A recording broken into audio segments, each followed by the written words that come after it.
Hey friends, Jim here at Science Talk. Uh, Want to discuss with you an article that appeared on the online publication The Energy Mix, also incorporating Climate News Network. And we're discussing here how the Great Salt Lake is vanishing and that it could leave behind a bed of toxic dust. Now, the Great Salt Lake is thought to be the remnants of the huge inland sea waterway that used to transect the North American continent. In fact, if you were to go back to, I think, maybe the Jurassic period, something like that. New Mexico, you go to Mexico, you can buy beachfront property. It literally. I mean, you look at the old maps, reconstructed maps of the North American continent, and you had a big waterway, basically bisecting the continent. And the Great Salt Lake is thought to be the last remaining bit of that.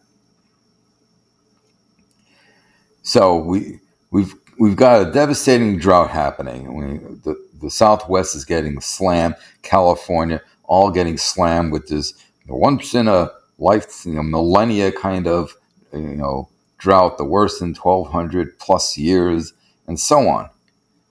And so this drought is actually drying up that salt lake.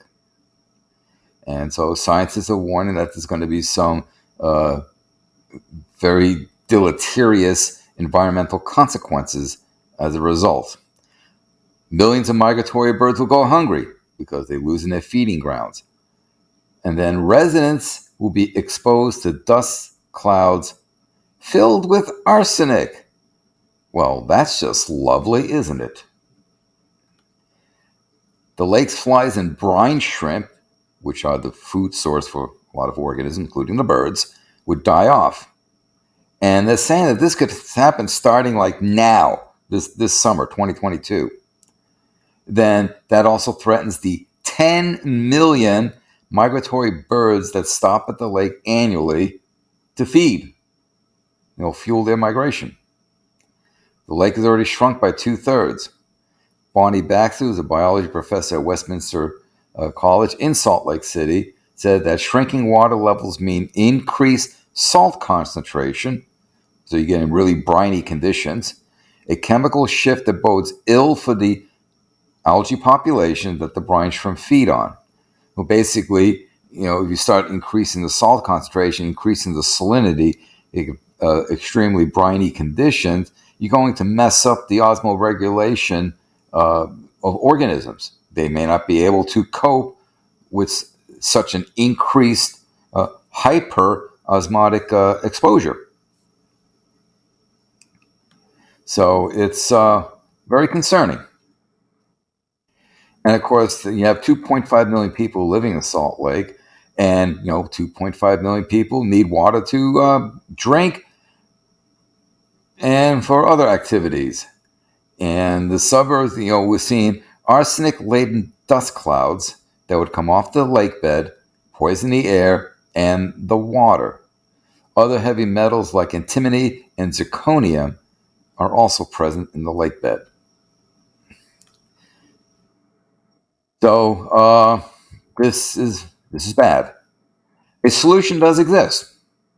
Allow more snow melt water to flow through the Bear, Jordan, and Weber river systems into the lake.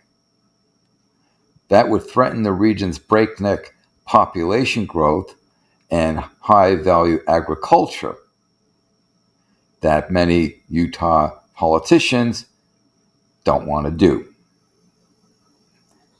But something does need to be done. And right now, Salt Lake City is barely meeting its water requirements. And Salt Lake City is expected to grow almost 50% by 2060. Not there ain't any water there. Laura Briefer, director of the city's public utilities department, said that without diverting more water from the Great Salt Lake, the city's supply of water will fall below demand by 2040. Or do you mean diverting to?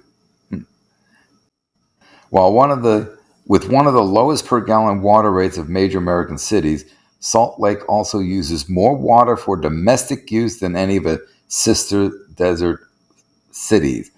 360 liters per person per day last year, as opposed to 295 and 290 liters in Tucson and LA, respectively. That's 90 frickin' gallons. Who the hell needs to use that's per person per day? Who the hell needs to use 90 gallons of water per day? That is excessive. I have a 400-gallon holding tank in my house. 400-gallon holding tank. I have a 150-gallon tank in my pickup truck. I fill it up, I haul it home, and I pump it over. I do a run like once a month.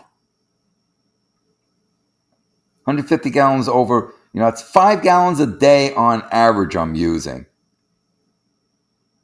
What the hell? So this is just wastage. People just need to really cut back on, you don't need water to water.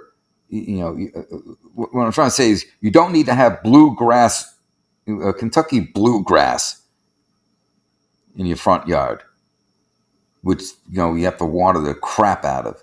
You want a lawn, plant vegetation that's native to the area. So another problem is that with explosive population growth is one factor driving the danger of Great Salt Lake. The second is climate change, says state climatologist Robert Gillies, a professor at Utah State University. As higher temperatures evaporate the snowpack, less water flows into the water system. More heat also means more demand for water for crops and lawns. And a shrinking lake means less snow. Usually as storms pass over the Great Salt Lake, they absorb some of the moisture, which then falls as snow in the mountains. Well, if the lake is disappearing, that pattern is endangered. So this is basically a situation that's really bad and it's getting worse. So I want to know, what are the agricultural practices? Are you just doing, spray watering?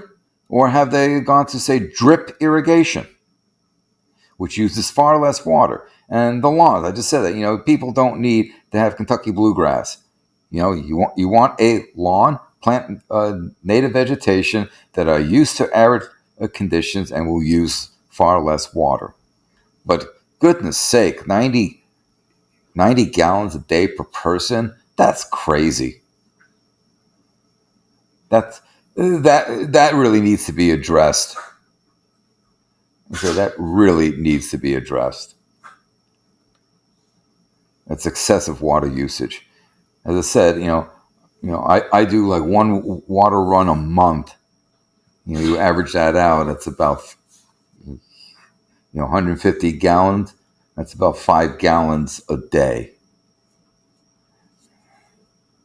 And of course, that's not every day. Yeah.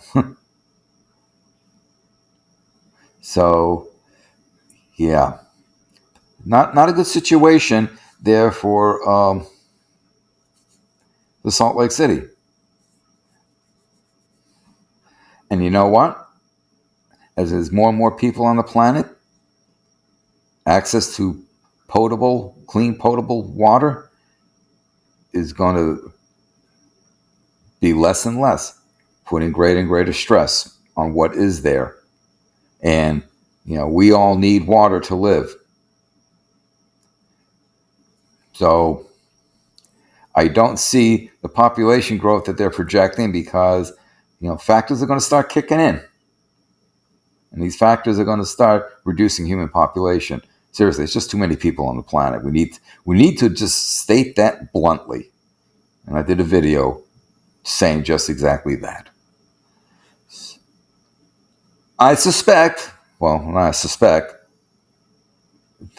situation here at Great Salt Lake is going to be repeated across many communities and cities, not just across the U.S., but across the world. Until next time. Hello folks, this is Jim here with Science Talk, asking you to please subscribe to my channel and to inform others of my channel and of the work that I do. Please share to social media platforms that you use. Also, as a reminder, don't forget to click the bell so that you know when I load up more videos. Finally, I ask that you support the work that I do by becoming a patron at patreon.com. Details in the description box below. Thank you for your support.